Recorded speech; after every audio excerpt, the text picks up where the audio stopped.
Praise the Lord. प्रभु का धन्यवाद। एक और नई सुबह हम परमेश्वर पिता के नाम से देखने पाते हैं। परमेश्वर पिता हमारे मध्य है, हम जीवित हैं, सुरक्षित हैं, हम उसका धन्यवाद करें। इस समय प्रियो, धन्यवाद के क्रम में उसके निमित्त अपने आप को समर्पित करने का आइए हम कुछ देर प्रभु के साथ संगति करें। कुछ देर प्रभु के जीवित वचनों को जो आज के दिन प्रभु ने हमारे निमित्त ठहराया है, आइए हम उसे सुने, आइए हम उसे सीखे कि प्रभु आज के दिन हमसे क्या कहना चाहता है। आज के दिन प्रभु के बहुमूल्य दास भाई नितेश गुड़िया हमारे मध्य प्रभु के वचनों को रखेंगे। आइए प्रियो, कुछ देर प्रभु के वचनों में समय व्यतीत करें। हम आज के दिन देखें कि प्रभु आज के दिन हमें क्या सिखाना चाहता है और किन बातों को हमारे जीवन में वो बदलना चाहता है। लेकिन का समय प्रियो एक नए बदलाव का है। आइए देखें कि प्रभु हमारे जीवन में किन बदलाहट को चाहता है, किन बातों के लिए प्रभु ने आज हमें बुलाया है। आइए हम कुछ देर प्रभु के साथ समय व्यतीत करें। ये समय है कि प्रभु के जीवित वचनों को हम सुने, उससे सीखे और अपने जीवन में उन बातों को इस्तेमाल करने पाए। सबों को ईश्वर सहाय परमेश्वर पिता का धन्यवाद हो कि उन्होंने फिर से हमें और आपको यह मौका दिया कि हम परमेश्वर के साथ संगति करें, उसके निकटता में बने रहें। और जो कि यह महाउपवास काल में हम अपने जीवन को व्यतीत कर रहे हैं और यह 40 दिनों का सफ़र जो हम परमेश्वर के साथ अपने जीवन को आगे बढ़ा रहे हैं, सचमुच में यह आशीष का पल है, आशीष का समय है कि हम और आप अपने जीवन को परमेश्वर के निकटता में होकर के परमेश्वर के वचनों के साथ अपने जीवन को व्यतीत करें।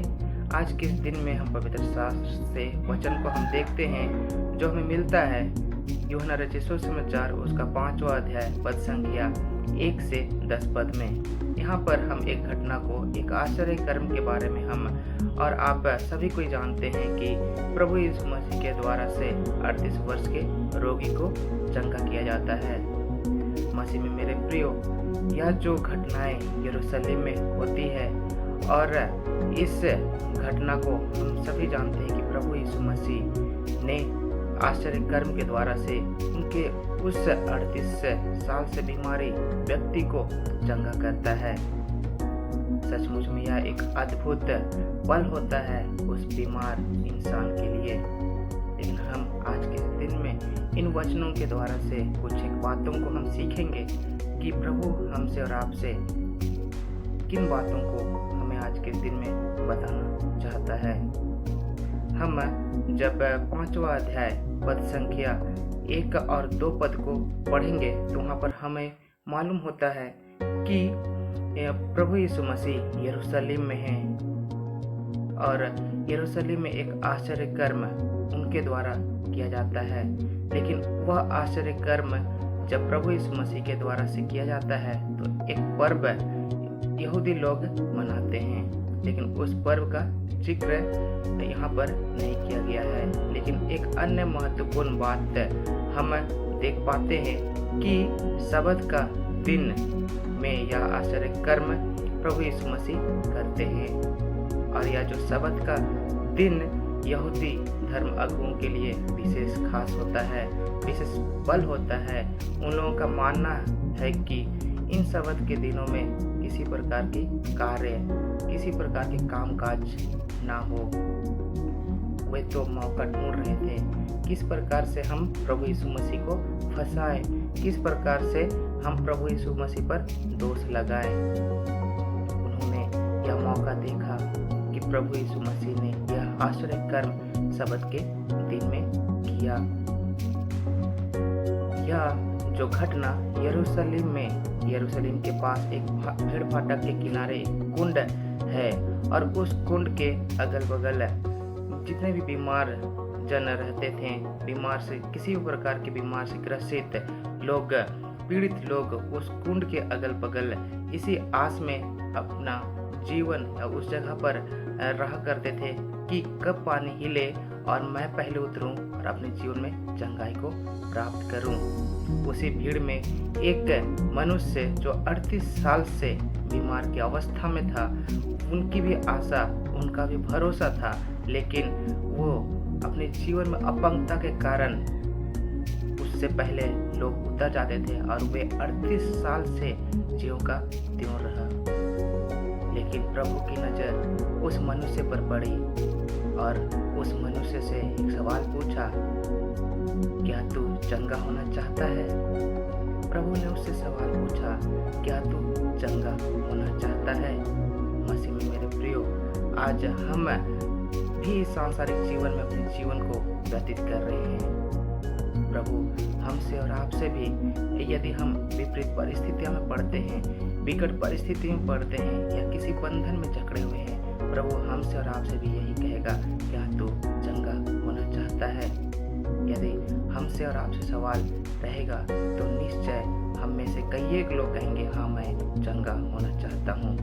मसीह में मेरे प्रियो, हम जब यूहन्ना रचित सुसमाचार उसका 5वां अध्याय उसका 7वां पद में देखते हैं तो उस मनुष्य का जवाब क्या होता है। आइए हम देखें 7वां पद कि हे प्रभु, मेरे पास कोई मनुष्य नहीं कि जब पानी हिलाया जाए तो मुझे कुंड में उतारे, परंतु मेरे पहुंचते पहुंचते दूसरा मुझसे पहले उतर जाता है। मसीह मेरे प्रियो, इस वचन के द्वारा से हमें मालूम होता है कि वह इंसान जो 38 साल से बीमार है, वह इंसान क्या कर रहा है? प्रभु से शिकायत कर रहा है। वो कहता है कि मेरे उस जगह उतरने से पहले कोई ना कोई उतर जाता है। वो एक्सक्यूज दे रहा है, रीजन को बता रहा है। आज हमारा मानवीय स्वभाव भी ऐसा ही है। प्रभु हमारे जीवन में और आपके जीवन अपनी योजनाओं को तो पूरा करना चाहता है, लेकिन हम भी और आप भी उस मनुष्य की तरह शिकायत करते हैं। प्रभु के समक्ष हम रीजन्स को रखते हैं, एक्सक्यूज देते हैं। यदि हम और आप इस एक्सक्यूज भरे जीवन से, शिकायत भरा जीवन को अपने जीवन से हम अलग करते हैं, तो निश्चय प्रभु जिस प्रकार से उस मनुष्य को कहा, उठ अपनी खाट उठा और चल फिर, और हम आगे के वचनों में हम देखते हैं कि वह मनुष्य चंगा हो जाता है। मसीह में मेरे प्रियो, आज परमेश्वर हमसे और आपसे यही चाहता है इस महाउपवास काल के दिनों में कि हम उसके निकटता में बने रहें, उसके वचनों के साथ हम संगति करें और अपने जीवन में परमेश्वर की योजना को पूरा होने दें। यदि हम और आप परमेश्वर की योजना को अपने जीवन में पूरा होने देते हैं तो निश्चय हम और आप यीशु के सच्चे शिष्य और सच्चे अनुयायी बन सकते हैं। परमेश्वर हम सबों को इन वचनों के द्वारा से बहुत का आशीष दे। आइए हम प्रार्थना करें। ये सर्वशक्तिमान पिता परमेश्वर, धन्यवाद प्रभु, जीवन और आरोग्यता के दाता, हम नम्रता से विनती करते हैं प्रभु, तूने आज के इस दिन में प्रभु तूने हमें वचनों के साथ पिता रूबरू कराया है।